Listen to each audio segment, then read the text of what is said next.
Saudara sekalian, Assalamualaikum warahmatullahi wabarakatuh. Terima kasih atas kehadirannya. Saya mewakili keseluruhan pemerintah, mewakili kabinet yang dipimpin oleh Presiden Republik Indonesia Bapak Joko Widodo. Malam ini akan menyampaikan pernyataan pemerintah terkait dengan kondisi politik dan keamanan pasca pengesahan Undang-Undang Cipta Kerja oleh DPR dan pemerintah pada tanggal 5 Oktober 2020 yang lalu. Saya ingin memberi pengantar dulu bahwa Undang-Undang Cipta Kerja itu dibuat untuk merespons keluhan masyarakat dulu bahwa pemerintah itu lamban di dalam menangani proses perizinan berusaha, peraturannya tumpang tindih dan sebagainya. Itu dulu. Oleh sebab itu lalu dibuat undang-undang yang sudah dibahas lama di DPR, itu semua sudah didengar, semua fraksi ikut bicara.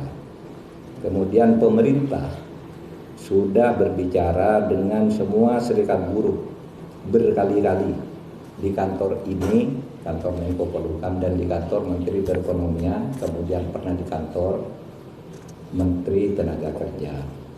Jadi sudah bicara sebenarnya dan sudah mengakomodasi, meskipun tidak 100% dari hasil diskusi itu ditemukan jalan tengah akomodasi. Sehingga tepatnya tidak ada satu pemerintah pun dimanapun di dunia ini yang mau menyengsarakan rakyatnya dengan membuat undang-undang yang sengaja untuk itu. Yang kedua, isinya.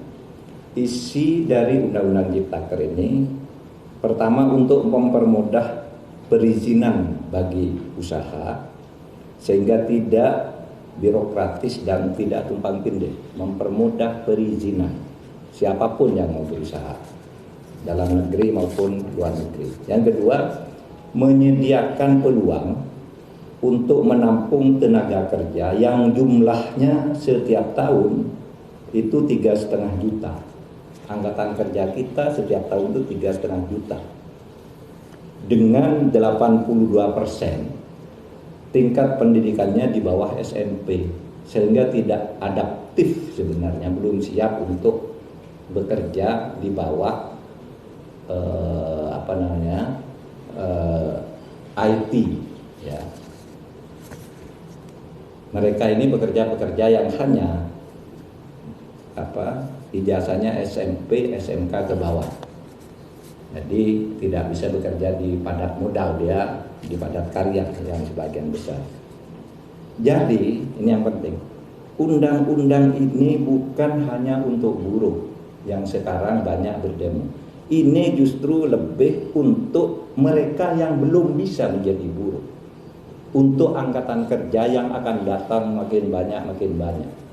Sedangkan hak-hak buruhnya sendiri berdasar undang-undang lama secara umum sama sekali tidak diganggu. Kemudian tentu untuk memberantas korupsi di birokrasi melalui pengurusan yang berdele-dele. Sekarang disederhanakan agar tidak ada korupsi, tidak ada pungli dan sebagainya. Yang sekarang ramai karena banyak hoax. Misalnya di undang-undang ini tidak ada pesangon bagi orang yang PHK. Itu tidak benar. Pesangon justru ada. Dibilang tidak ada cuti, tidak cuti haid, cuti hamil dan sebagainya. Di sini ada di undang-undang ini.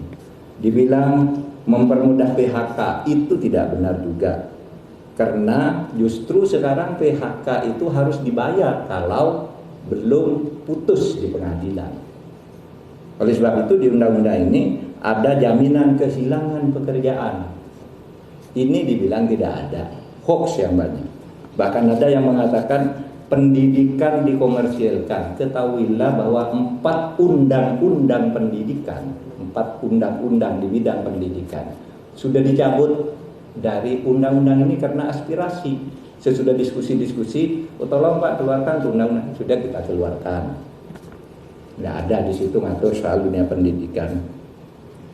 apalagi mengkomersilkan. Di situ dunia pendidikan hanya diatur di dalam pasal 65 yang justru mempermudah. Pendidikan itu adalah lembaga nirlaba, bukan lembaga usaha, bukan lembaga komersil. Ini ditegaskan justru di undang-undang ini, malah dibalik di dalam berita-berita yang hoax itu. Oleh sebab itu, melihat perkembangan situasi itu, pemerintah mengajak mari kita semuanya menjaga Kamtibmas, keamanan dan ketertiban masyarakat. Semua harus kembali ke posisi tugas menjaga negara masing-masing. Pemerintah, rakyat, atau masyarakat, dan civil society. Mari bersama-sama ke posisi masing-masing untuk menjaga keamanan masyarakat. Dan untuk itu pemerintah menyampaikan pernyataan sebagai berikut. Pernyataan pemerintah terkait dengan kondisi politik dan keamanan pasca pengesahan Undang-Undang Cipta Kerja oleh DPR dan pemerintah pada tanggal 5 Oktober 2020 yang lalu. Selamat malam, mencermati perkembangan yang terjadi di lapangan terkait dengan penyampaian aspirasi tentang Undang-Undang Cipta Kerja dalam berbagai bentuknya di sejumlah daerah.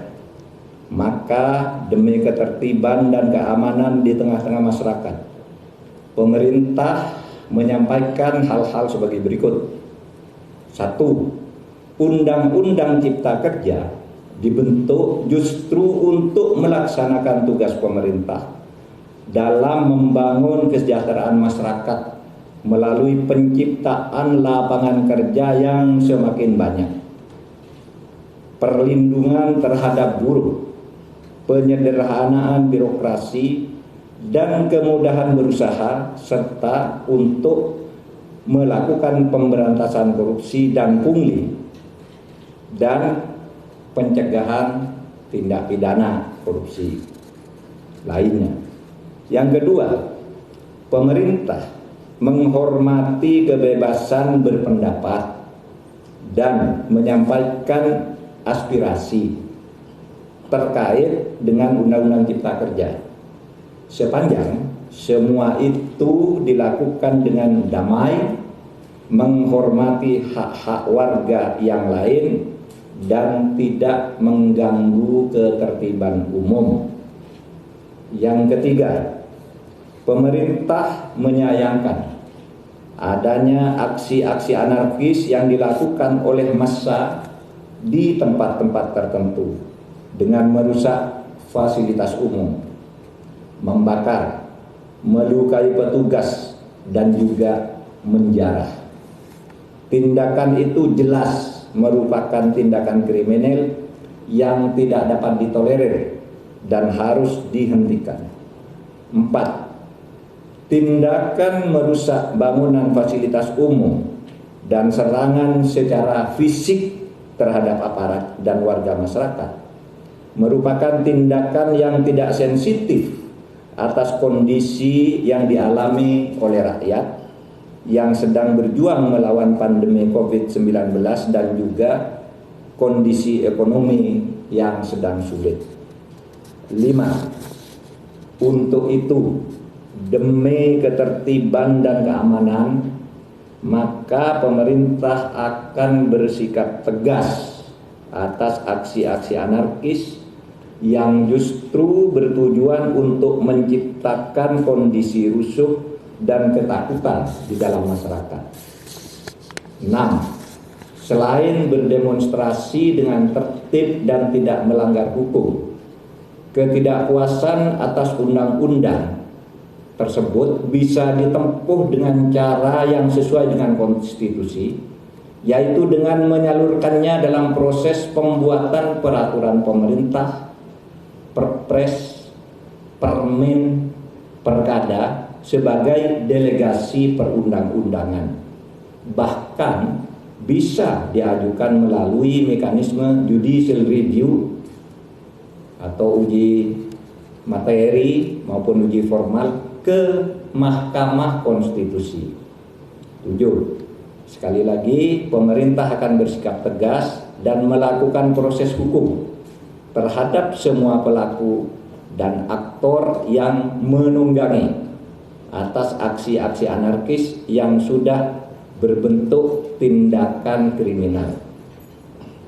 Saya ulangi, 7. Sekali lagi, pemerintah akan bersikap tegas dan melakukan proses hukum terhadap semua pelaku dan aktor yang menunggangi atas aksi-aksi anarkis yang sudah berbentuk tindakan kriminal.